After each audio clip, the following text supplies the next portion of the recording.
电子善书流通处药师佛，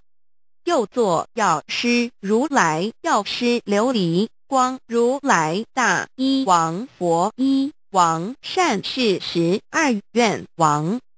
为东方净琉璃世界之教主。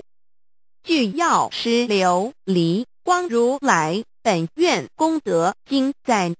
月光遍照菩萨与日光遍照菩萨同为药师佛的2大胁侍。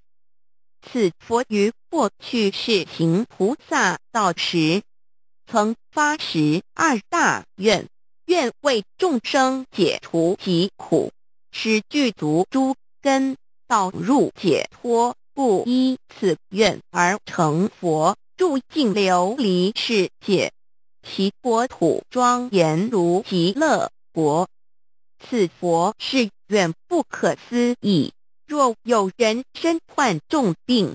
死衰相现，眷属于此人灵命中时，昼夜静心供养礼拜药师佛，读诵药师如来本愿功德经49遍，燃49灯，